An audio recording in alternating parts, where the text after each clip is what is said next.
I was excited and pleased with the willingness of our team, but they fought through a lot of rust and certainly not used to the pace, even though they were asked to remember through the summer what it was going to be like. Hard to simulate without coaches chasing and etc. So they were willing, but rusty would be the way that I would describe today. Robert was pleased with the conditioning level for the first day. Would you say the same thing? Yeah, it was a long, hard practice, and it's nice to have some more bodies and more depth than we had in the spring.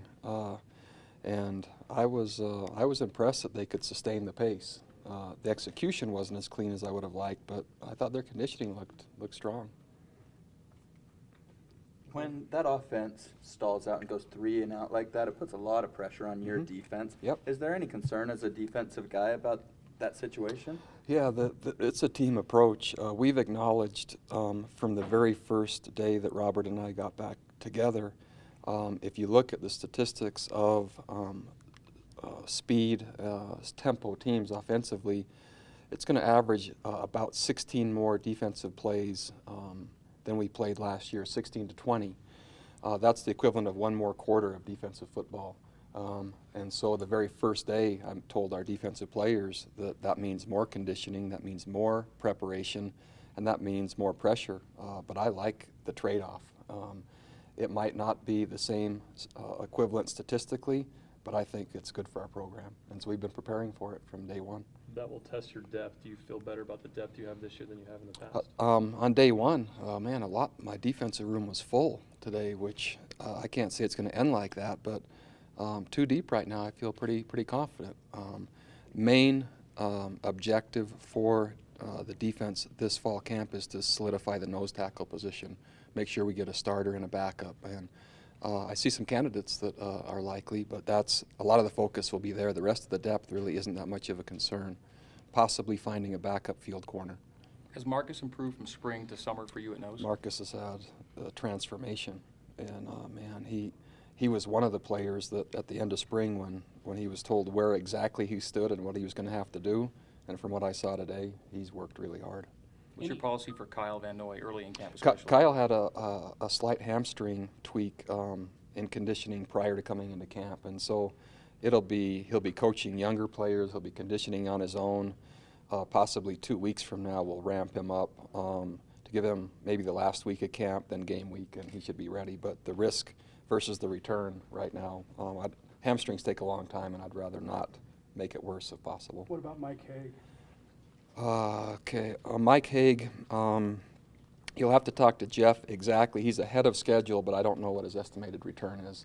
I don't anticipate him for Virginia, but there is an early season return. You'll have to check with Jeff on that one. Coach, thoughts on the cornerbacks? There have been some depth issues. Where do they stand first day? Corner? Yeah, corner. Yeah. Man, a couple of really unique injuries. So we lost Trenton Trammell in the spring, and then Sam Lee had a back injury. So he's a junior college player that we were counting on to come in. He had a back injury, and so he's an early season return as well. We just don't know how early. Really impressed with Alan Levitt as a true freshman and Rob Daniel, a JC player, and so that's helped. Again, backup field corner Trevor Bateman is coming off of an ACL, and so we'll have to kind of see how that looks also. Bronco, you talked just earlier about the conditioning. Is the offense matching the defense in that particular area? Are you where you want to be there? That happened in the spring. I mean, that transformation was pretty amazing because I think we run hard to the ball and we play good defense, and that takes you being fiercely conditioned. And in our pursuit segment today, the offense did a really nice job, and so I think the mindset and the preparation from a physical perspective is the same. Certainly they don't have as much time together and execution together, but I think they're preparing for it and have prepared for it. Expectation for Michael Alisa right now? Yeah, Mike is expected to be able to play for the Virginia game. 2 more weeks with non-contact cast on, and then he'll be ready to go. So he'll probably have 10 days before we play. Bronco first year 2013 class. How some new guys look out there in the first year? Stunned, dazed, confused, tired, wondering what they've committed to. but enough ability, and they'll ask me what day is today? Next Saturday, and I think I'll have a different answer, but they made it. You guys got a lot of kicks up today. We did. Thoughts on kicking game just very early? Yeah, it needs. We have a difficult schedule. We anticipate close games, and we're going to need to possibly kick extra points and field goals to win. We have 3 kickers in camp, and we intend to add more focus to it like we did today. There were 3 special teams periods, and you'll see that from now all the way till we play. And we'd love to find consistency and what we can, where we can kick from, and who's going to do it. Could you describe how long it takes to build up that first practice, what you want to see, what you want to do? Man, we changed models, so we have a running library of what we've done and then what we think we'll need at the end of spring, and it's amazing how much that changes just by the time you get to the first practice, and so that probably morphed 4 different times. And then we got out there today, and there's still some tweaks I would have made after seeing it, so I know better now what to do Monday after seeing today. So you don't have Monday scripted, you still go based on what you see at Sunday? Yeah, I'm not one that plans the entire camp. I go practice by practice, and I like it that way because I would have just thrown away the one I had scripted and make a new one. Coach, what did you think about Taysom Hill's play out there today? I didn't notice, quite frankly. There were so many things, so many players I was chasing around, and so many going the wrong way, and so many just trying to watch that couldn't really give you an accurate account other than leadership is off the chart. He's doing a really nice job that way. Bronco, as far as the energy level, you've asked them a lot in spring. They were asked to do a lot over summer. How do you feel like they came into fall camp as far as energy-wise, mentality? Energy-wise and mentality, I'm pleased. Remembering the expectation, they had forgotten some of it, not all of it.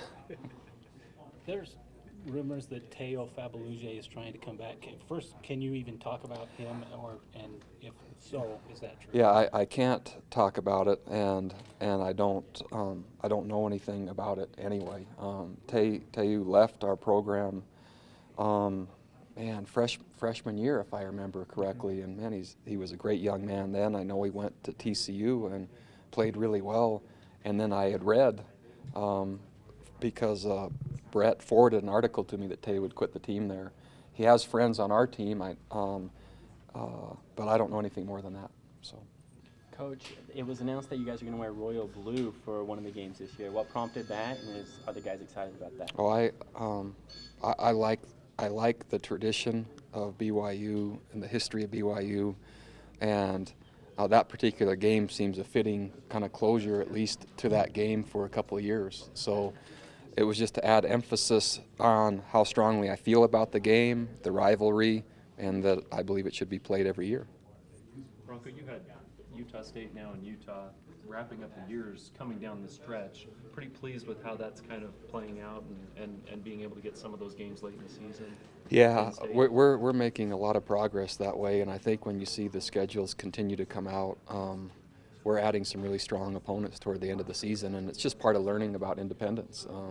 And our schedules, I think, are gaining momentum in terms of difficulty, but also in terms of balance, not only in type of opponent, but spacing from opening games to the end. Still not ideal, but we're making progress.